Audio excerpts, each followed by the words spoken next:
Good morning students. आज जो हमारा इको में जो टॉपिक है, जो कल का जो सैटरडे का जो टॉपिक था हमारा मनी एंड बैंकिंग था, जिसमें हमने बार्टर सिस्टम एक्सचेंज के बारे में बताया था। अब इसको वहीं से कैरी ऑन करते हैं कि बार्टर सिस्टम एक्सचेंज में बताया था कि बार्टर सिस्टम एक्सचेंज जिसको सीसी इकोनॉमी बोलते हैं, जिसमें गुड्स के बदले गुड्स को एक्सचेंज किया जाता है। तो इसके क्या क्या ड्रॉबैक्स हैं, क्या इसकी प्रॉब्लम थी बार्टर सिस्टम एक्सचेंज की, और फिर हम जिसके कारण एक कॉमन यूनिट लेके आए।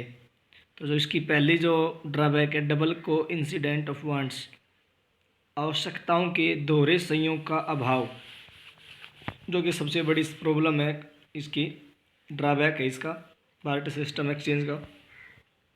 इसमें ये ज़रूरी नहीं है कि जो दोनों पार्टीज़ हैं, दोनों कोई भी इंडिविजुअल्स हैं, उनको सेम टाइम पे सेम गुड्स की एक दूसरे को ज़रूरत हो। मान लीजिए किसी को वीट की ज़रूरत है, किसी को काऊ की ज़रूरत है, तो ज़रूरी नहीं है कि उन दोनों का जो इंसिडेंट वो बने कि उसको काऊ चाहिए और उसको वीट चाहिए। बहुत बड़ी प्रॉब्लम होती है कि इसमें कोइंसिडेंस नहीं बन पाता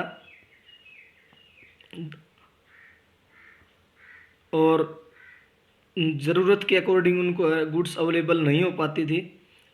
जिसके पास वीट है उसको काऊ नहीं चाहिए, जिसके पास काऊ है उसको वीट नहीं चाहिए, तो आपस में ना गुड्स और सर्विस का एक्सचेंज नहीं हो पाता था उस टाइम पे। दूसरी बात, इसमें lack of common unit of value, इसमें कोई कॉमन यूनिट नहीं थी। मान लीजिए किसी को काऊ चाहिए और किसी को कार चाहिए, तो दोनों की जो उस टाइम पे कोई कॉमन यूनिट नहीं होती थी। जब बार्टर सिस्टम एक्सचेंज था, को काऊ और कार दोनों बराबर थी, क्योंकि कोई कॉमन यूनिट नहीं थी। बार्टर सिस्टम एक्सचेंज आज भी होता है, बट आज हमारे पास एक कॉमन वैल्यू है, कॉमन यूनिट है, कि जैसे कि हम गाय की प्राइस लगा लेंगे 50,000 रुपये, कार की लगा लेंगे 2 लाख, तो जो 1.5 लाख रुपये जो बचे हैं वो एक्सचेंज हो जाएंगे और गुड्स और सर्विस को एक्सचेंज आपस में एक दूसरे कर सकते हैं। आज हमारे पास एक कॉमन यूनिट है जिससे कि हम गुड्स और सर्विस का एक कॉमन वैल्यू निकाल सकते हैं। डिफ़िकल्टी ऑफ फ्यूचर पेमेंट्स, कल उस टाइम भी बताया था सैटरडे को भी कि फ्यूचर पेमेंट्स पॉसिबल नहीं हो पाती है। जब बार्टर सिस्टम एक्सचेंज होता है तो ऑन द स्पॉट गुड्स दोनों पार्टीज़ के पास होना चाहिए, फ्यूचर पे डिपेंड नहीं होता है। Difficulty in storage of value, आज हमारे पास एक कॉमन यूनिट है, भारतीय जो करेंसी है इंडियन करेंसी रुपीज़, उसको हम कितना भी स्टोर कर सकते हैं, कहीं भी अपने बैंकिंग सिस्टम के थ्रू हम उसको इन्वेस्ट कर सकते हैं। बट जब गुड्स और बार्टर सिस्टम एक्सचेंज है, गुड्स के बदले गुड्स एक्सचेंज होता है, तो हम उनको स्टोरेज कर नहीं कर सकते, क्योंकि कुछ गुड्स ऐसी होती हैं जो बहुत जल्दी ख़राब हो जाती हैं या फिर टाइम के अकॉर्डिंग उनकी जो वैल्यू है वो कम हो जाती है, तो स्टोर करने में भी डिफ़िकल्टी होती है। Difficulty in transfer of value, आज हमारे पास एक कॉमन वैल्यू है, कॉमन यूनिट है, इसको हम कहीं भी ट्रांसफ़र कर सकते हैं, इजीली कहीं भी ले जा सकते हैं। लेकिन जब गुड्स के बदले गुड्स एक्सचेंज होती है तो उस टाइम जो गुड्स है उसको एक जगह से दूसरी जगह ट्रांसफ़र करने में बहुत ही कठिन कार्य होता है। उसके बाद हम फॉर्म्स ऑफ मनी की बात करते हैं कि फॉर्म्स ऑफ मनी क्या होती है। हमारी जो मैक्रो इकोनॉमिक्स में जो फॉर्म्स ऑफ मनी दे रखी है वो 2 टाइप की है, fiat money and fiduciary money, और full body money and credit money. जो हमारी फिएट मनी होती है, fiat money refer to that money which is issued by the authority of government. Fiat money वो होती है जो लीगली टेंडर होती है, जो कानूनी रूप से सरकार के द्वारा, गवर्नमेंट के द्वारा इशूड होती है। हमारे यहाँ पे एग्जाम्पल है आरबीआई के द्वारा जो इशू करेंसी है वो हमारे यहाँ पे फिएट करेंसी है, फिएट मनी है। इसमें एग्जांपल है पेपर नोट और कॉइन्स, क्योंकि हमारे यहाँ पे पेपर नोट होते हैं वो आरबीआई के द्वारा इशू होते हैं, इनमें जो गवर्नर होता है उसके द्वारा साइन होते हैं, लीगल टेंडर होता है। और जो हमारे कॉइन्स होते हैं ये भी हमारे आरबीआई के द्वारा इशू किए जाते हैं। बट हमारी जो 1 रुपये का जो नोट होता है वो हमारा जो वित्त मंत्रालय होता है वो उसके द्वारा इशू होता है। जो 1 रुपये का जो नोट होता है उसके ऊपर वित्त सचिव, फाइनेंस सेक्रेटरी के जो साइन होते हैं, और उसके बाद जो हमारे और जो बड़ी करेंसी है उस पर जो साइन होते हैं वो हमारे आरबीआई के गवर्नर के होते हैं। तो फिएट मनी वो होती है जो कि हमारी अथॉरिटी या किसी भी गवर्नमेंट संस्था के द्वारा इशू की होती है, जो कि हमारे यहाँ पे आरबीआई है। फिड्यूसरी मनी की बात करते हैं। ये इस फिड्यूसरी मनी क्या होती है, जिसमें हम मीडियम ऑफ एक्सचेंज होता है, मनी की टाइप की तरह, मनी की तरह हम इसको यूज़ करते हैं। Fiduciary money is that money which is accepted as a medium of exchange because of trust between the payee and the pair.